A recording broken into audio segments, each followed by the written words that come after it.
single punch changed the pace of the game in seconds.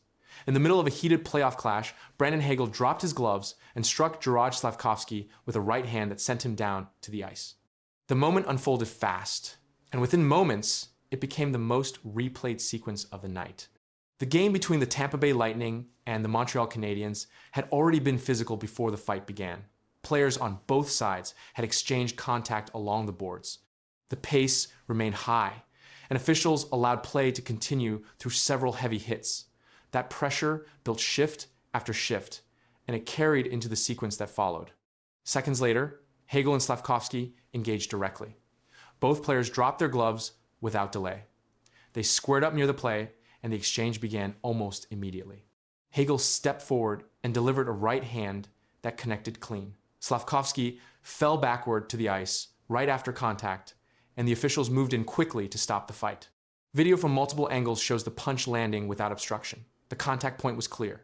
Slafkovsky did not continue the exchange after the hit. The officials separated both players and halted play. The sequence lasted only a few seconds, but it shifted attention across the arena and broadcast coverage, and that drew immediate reaction. You get hit, so what? You're gonna have to take a punch sometimes to get back up and fight again, and to his credit, was able to do so. Reports describe the moment in direct terms. One account stated Hagel lands one punch, KO Juraj Slafkovský. Another described it as a one-punch knockout. The language used across reports remained consistent in describing the speed and outcome of the exchange.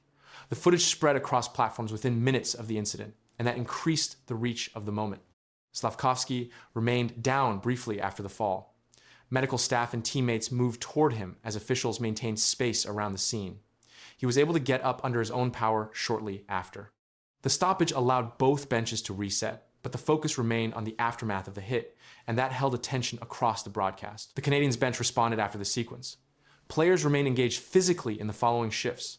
The Lightning maintained their pace as well. The game did not slow down after the incident. Instead, it continued with the same level of contact, and that kept both teams locked into the same approach. Crowd reaction was immediate when the punch landed. The arena responded with a sharp rise in noise as Slafkovsky hit the ice. That reaction carried into the stoppage. The replay on the scoreboard repeated the moment, and the response followed, each showing, and that reinforced the impact of the sequence.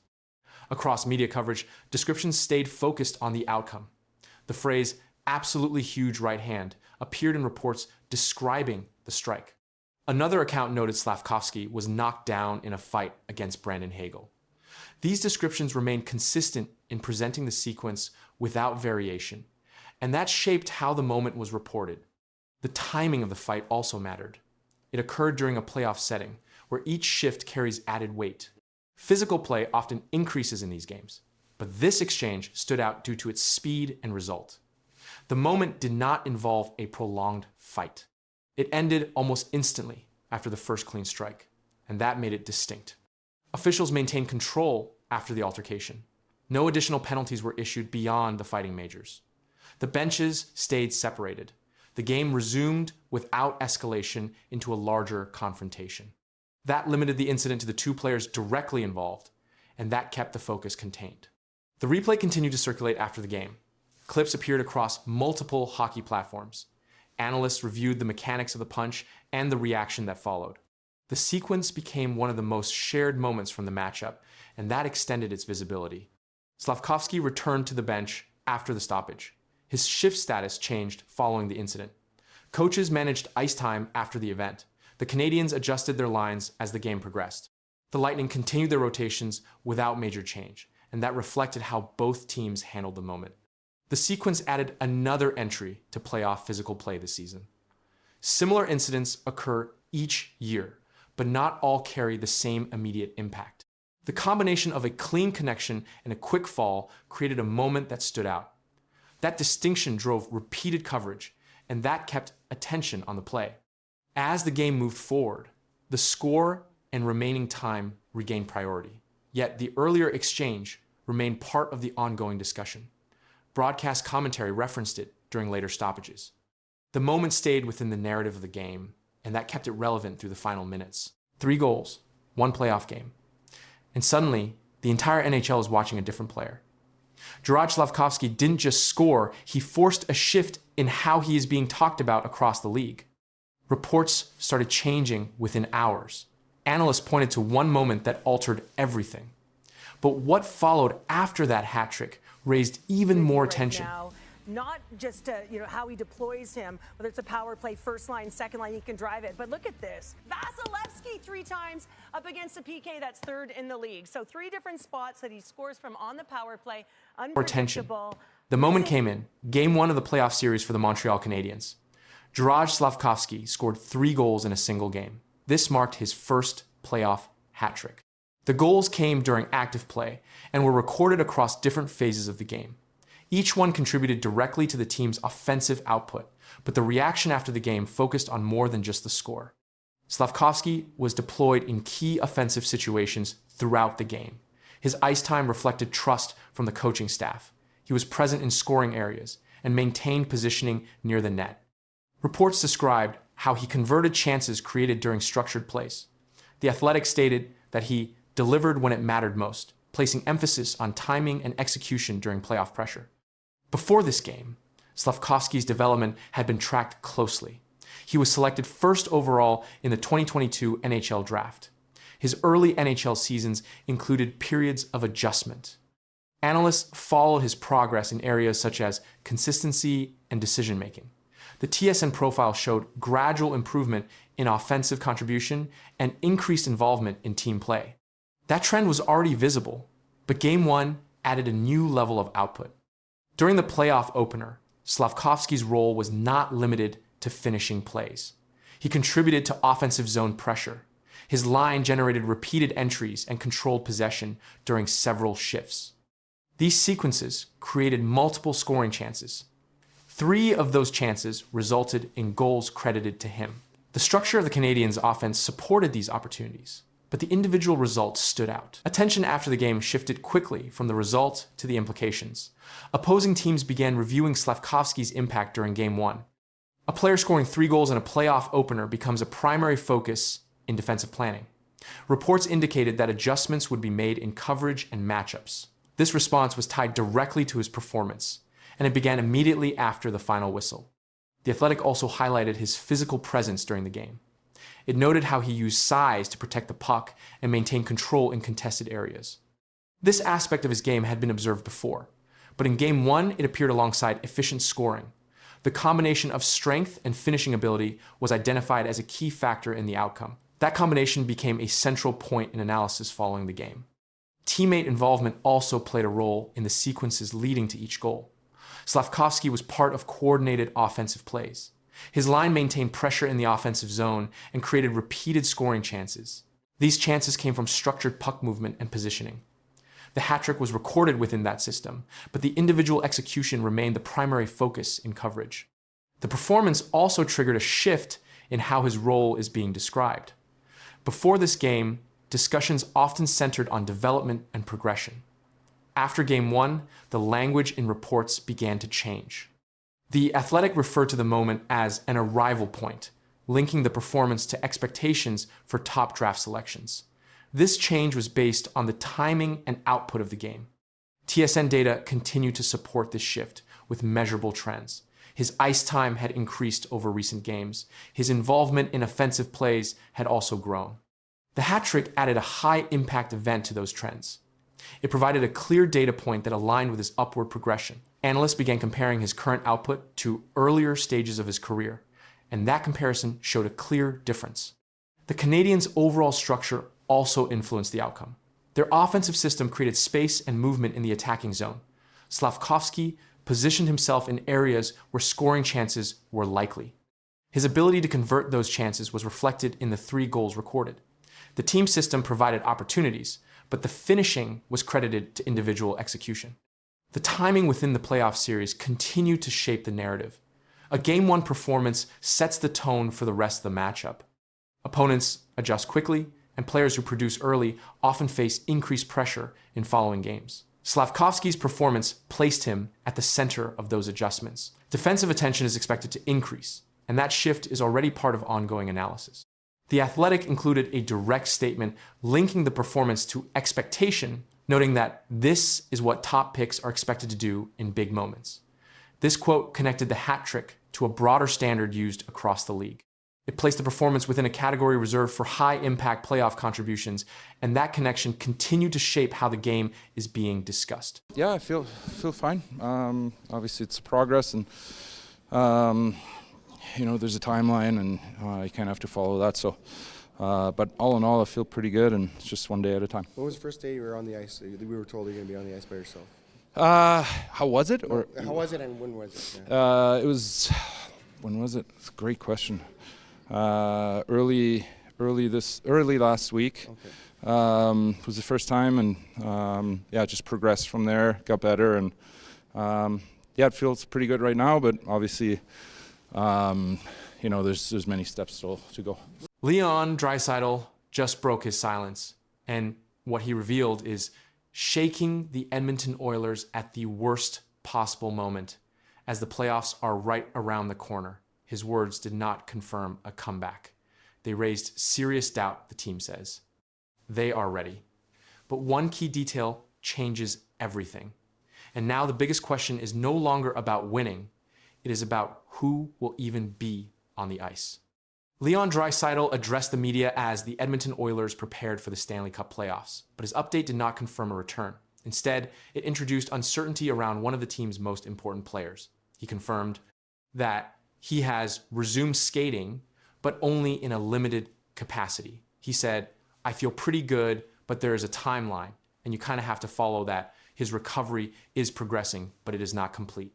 He explained that his first time back on the ice came earlier in the week. Since then, he has continued to improve step by step. However, he also stated that there are still multiple stages left before he can return to full competition. The Oilers have not provided a confirmed date for his return, and his comments supported that position. His availability remains uncertain, and that became the central issue. I don't know. We'll see. Obviously, there's steps that I have to follow, and there's certain things that I have to be able to do, and I'm not there yet right now. The focus shifted quickly to the start of the playoffs. When asked about Game 1, Draisaitl did not confirm that he would be ready. He said, I do not know. We will see. I am not there yet. Right now, that statement made it clear that he has not reached full readiness. It also confirmed that his return depends on meeting specific physical and performance conditions, which are still in progress. He also addressed how the injury is being handled. He made it clear that not all injuries can be pushed through. He said that some situations require long-term thinking, not short-term risk. Medical staff are involved in every step. Decisions are being made carefully. The process includes both physical recovery and on-ice evaluation, and that slows down any immediate return. Draisaitl gave a direct explanation of the injury itself. He said, this is not an injury that you force anything. With that statement confirmed that rushing back is not part of the plan. He also said he will reassess his condition later in the plan. Weak, depending on how he feels, he could return at the start of the playoffs or later in the series. No final decision has been made. He also noted that the team has shown strong stretches of play. He said there has been some really good hockey during this period. This indicates that the Oilers are still competing effectively even without one of their top players. However, he also acknowledged that consistency is still developing. That leaves room for improvement before the playoffs begin. Draisaitl explained that this style of play is something the team has been working toward all season. He said it is what we have been searching for all year that connects recent performances to long-term team goals. It also shows that the Oilers are adjusting their game as they prepare for postseason competition. Even while not playing, Draisaitl remains involved with the team. He said that watching games from the outside is difficult. He explained that it becomes more intense when games carry higher importance. However, he also noted that it is not easy to provide constant input from that position. The game looks different from outside the ice, and that limits how much he can influence during play. He said that if teammates ask for input, he will share his view. Otherwise, he allows them to play without interference. This reflects a balanced approach to leadership.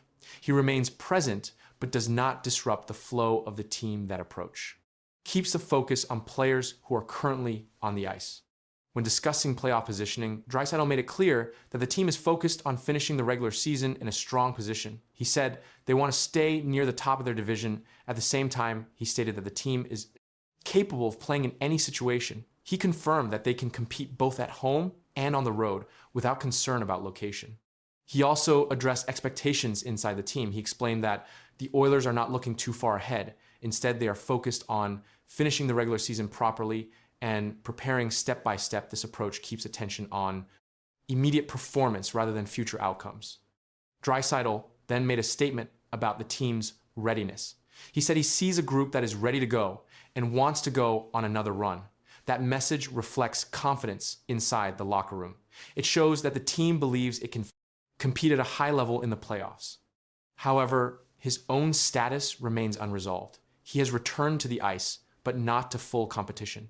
He has not confirmed his availability for Game 1. The recovery process is still ongoing, and it includes both medical evaluation and personal assessment as the playoffs approach. That uncertainty continues to shape the situation around the Edmonton Oilers. Here's William Nylander from today on what he has seen this year and maybe what he thinks has possibly gone wrong with the Leafs. You look back at it and go, you kind of wish the team had done something different, like played different, or I don't know. When you look back at it, do you see the mistakes that as they piled up, kind of? I mean, I have like my thoughts about maybe some stuff, but I mean that's something I'm going to keep to myself. Okay. So yeah, Willie's not going to reveal it, not surprisingly, and I don't think he shouldn't just sit there and start throwing daggers. Silence can be louder than anything, and William Nylander just proved it in a way no one expected. After a season full of pressure and criticism, he faced the media, and instead of explaining, he gave one cold sentence that instantly spread across the NHL. No details, no emotion, just silence. And now, that silence is raising questions no one can answer. Yet, the moment happened quickly, but it changed the entire conversation around the Toronto Maple Leafs. Reporters asked William Nylander a direct question about the season. It was a normal question. Players are asked this all the time, especially after a difficult stretch. Most players respond with simple answers. They talk about effort, mistakes, or what needs to improve. Nylander did not do that. He paused, stayed calm, and gave a short answer. He said, "Something I'm going to keep to myself." That was the full response. He did not add anything else. He did not explain what he meant. He did not go into details about the team or the season. The interview moved on, but the moment did not. This response quickly became a major talking point across hockey media. According to Sportsnet, Nylander chose not to explain where the season went wrong. The report confirmed that he declined to share his thoughts publicly when asked directly. That choice stood out immediately. Players usually give structured answers in these situations. They often say the team needs to be better or that small mistakes made a big difference. These answers are common. They are expected. Nylander's response did not follow that pattern. It was short, it was controlled, and it gave nothing away. Another report from Toronto Sun also highlighted this moment. The article explained that Nylander clearly has opinions about the season, but decided not to share them. The focus was not on what he said, but on what he chose not to say. That made the moment different. The Maple Leafs have been under heavy pressure. Expectations were high throughout the season. Media coverage has been constant. Players have faced repeated questions about performance, effort, and results. Nylander has been part of that environment. His response came during that pressure. It did not include frustration or anger. His tone stayed neutral, his words stayed limited. But the message was still clear. He was not going to explain his thoughts. That decision created a strong reaction. The reaction to that moment grew quickly, and the focus shifted from the team's performance to Nylander's response itself. Media coverage continued to highlight the same quote. The sentence, "Something I'm going to keep to myself," was repeated across broadcasts and articles. It became the main reference point in discussions about the Toronto Maple Leafs. This level of attention did not come from length or detail. It came from what was missing. According to Sportsnet, Nylander has often handled media in a controlled and private way. He does not regularly share deep internal thoughts in interviews. That pattern helps explain the response, but it does not fully remove the impact of the moment because the situation was different. The question was about a full season. It came during a period when the team was under strong public evaluation. In these moments, players are expected to give insight, even if it is limited. Nylander chose not to provide that insight. That choice became the story. Coverage from Toronto Sun emphasized that Nylander had thoughts on the season but decided not to reveal them. The article did not include any further explanation from him. The original quote remained the only direct comment. No follow-up changed that. Nylander did not expand on his answer in later interviews. He did not clarify what he meant. The single sentence remained unchanged. That consistency kept the focus on the original moment. The absence of details detail continue to drive attention. In most interviews, players respond with repeated phrases. They talk about improving, learning, or moving forward. These responses create a predictable pattern. Nylander's response did not fit that pattern. It stood apart because it avoided those phrases completely. That difference increased its visibility. The quote continued to appear in headlines and discussions.